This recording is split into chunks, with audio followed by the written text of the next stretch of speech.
जनता दल माननीय सभापति तथा ओडिशार माननीय मुख्यमंत्री तांकर आमर जो देइछंती कम्युनिकेशन से दलर समस्त राज्य कर्मकर्ता कार्यकारी सदस्य जिला पर्यवेक्षक ठारू नहीं आमर क्षेत्रीय स्तर विधायक विधायिका जिला सभापति सम्मुख संगठन सेल विभिन्न सभापति एमान जो चिठी देइछंती तांको मु डॉक्टर प्रियव्रत माझी की अनुरोध करछि आपण मानकु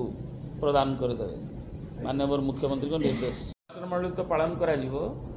किंतु एक साइकेल रैली आनंद भवन रु कटक रु शंख भवन जाए विजु बाबू प्रतिमूर्ति रे सेठी तांकर पुष्पमाल्य अर्पण करी से दिन छात्र युवक माने यार नेतृत्व नहीं आसबे एवं से ये कार्यक्रम मध्य से अच्छी एवं विभिन्न स्थान रे ओडिशा रे जोटी रक्तदान हम कि रक्तदान सहित से प्रयास करेंगे कि पाखर सप्ताह करेंगे जोटी वेहिकल अन्य इक्विपमेंट गुड़िक गैप थी एवं ता संगे गणदौड़ अन्य कार्यक्रम ये सामाजिक प्रतिबद्धतार कार्यक्रम सांगे कि साइकेल रैली ने विजु जनता दल 26 वर्ष पूर्ति 27तम प्रतिष्ठा दिवस पालन अवसर में विभिन्न निर्वाचन मंडल में साइकेल शोभा अनुष्ठित होगा सहित गणदौड़ अनुष्ठित हम अधिकरू अधिक संख्यार युवक मानू छात्र मानू विजु जनता दल नीति आदर्श विचारधारा सहित सामिल करने आमर प्रयास रहा सहित राज्यर विभिन्न प्रकार विकासमूलक कार्यक्रम तृणमूल स्तर में पहुँचापी विजु युव एवं छात्र जनता दल सब प्रकार कार्यक्रम हाथ को नब जो सामाजिक प्रतिबद्धतार निदर्शन रही स्मारकी भाव लक्षाधिक रक्त विजु युव छात्र जनता दल कलेक्शन कर सारा यही 12 दिन मध्य टार्गेट नहीं जेहेतु 26 वर्ष पूर्ति होगा जाऊँगी विजु जनता दल में 27 वर्ष प्रारंभ में 26,000 रक्त ओडिशार विभिन्न प्रांतर युवक माने छात्र माने 26,000 रक्त ब्लड कलेक्शन कर ओडिशार जो विकास अभियान चली से विकास अभियान अधिकरू अधिक छात्र मानू युवक मानू सामिल करा समस्ते युवक छात्र ओडिशार संकल्पित सर्वभारतीय स्तर में एक प्रमुख आंचलिक दल पालित विजु जनता दल आसंता 26 तारिख रे तार 27तम प्रतिष्ठा दिवस पालन करने को जाऊँगी विजु महिला जनता दल विजु जनता दलर जो प्रतिबद्धता रही सामाजिक प्रतिबद्धता रही से नहीं कि समस्त कार्यक्रम में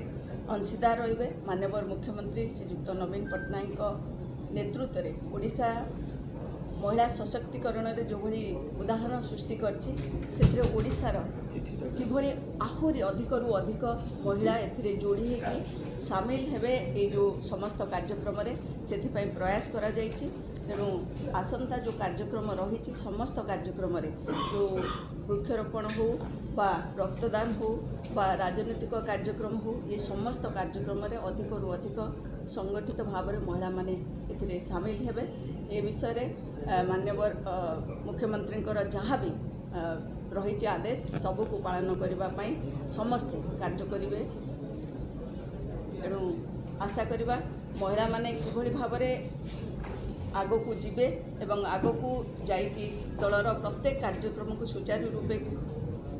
पालन करेंगे से नहीं कार्यक्रम सब रहा आमे आसंता काली जो रही परिवर्तित कार्यकारी बैठक से आमर सभापति सहित महिला सभापति सहित समस्त राज्य कार्यकारिणी जीतिक सदस्य अच्छा से जोग देवे एवं आमर समस्त विधायक जो सांसद से सामिल विजु जनता दलर जो सामाजिक प्रतिबद्धता अच्छी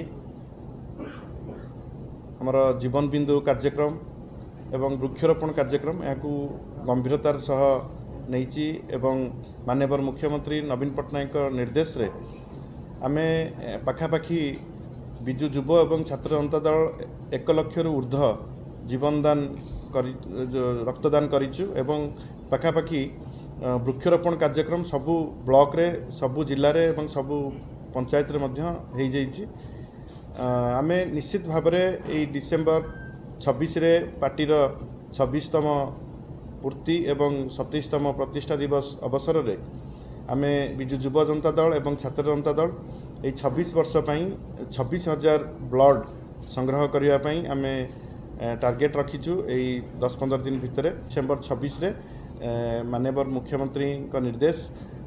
युव छात्र महिला समस्त विधायक एवं सांसद माने समस्ते प्रत्येक जगार ये कार्यक्रम अनुष्ठित हेबो एवं राज्य सरकार जो सफलता अच्छी जो दारिद्र्य दूरीकरण योजना ठारू विभिन्न जन कल्याणमूलक कार्यक्रम रही तार सफलता विषय प्रचार प्रसार करा जिवो। भारतीय जनता पार्टी रो माननीय सभापति श्री मनमोहन सामलकर जो उक्ति आज देइचंती लागुची जेमिति जे श्री मनमोहन सामल पाखरे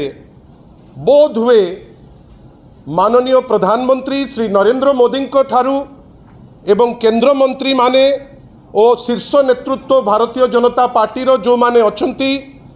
तांको ठारू बोध हुए आमको एबे लागिलानी जे श्री मनमोहन सामल पाखरे किछि बेसी तथ्य अच्छी लगुच जेमिति जे जेहेतु तांको पाखरे तथ्य थाई पारे से किछि स्टेटमेंट दौचंती किंतु आपण जानिचंती जे डिसेम्बर 8 और डिसेम्बर 12 तारिख रे भारतर माननीय प्रधानमंत्री द्वारा दुईटी ट्वीट करा जाइथिला। दुईटी जाक ट्वीट रे से स्पष्ट भावे तांकर मत रखिचंती जे कांग्रेस रो राज्यसभा सांसद तांकर ए पैसा एवं से तांको कटु समालोचना मध्य करैथिले। आमे आश्चर्य जे जदि ओडिशार भारतीय जनता पार्टी सभापति पाखरे एते बेसी तथ्य अच्छी से तथ्य कहीं तांकर केंद्रीय नेतांक पाखरे नहीं पहुँचू नांती। आमे आशा करुचु जे जदि माननीय प्रधानमंत्री परे ओडिशार बीजेपी रो सभापति किछि मत रखुचंती जो मतटी मत पार्थक्य परि लागुची ताहले हुए तो जदि एते बेसी तथ्य अच्छी ताकू नेइकरी जदि से तांकर केंद्र नेतृत्व पाखरे दियंते ताहले बहुत भल होंता।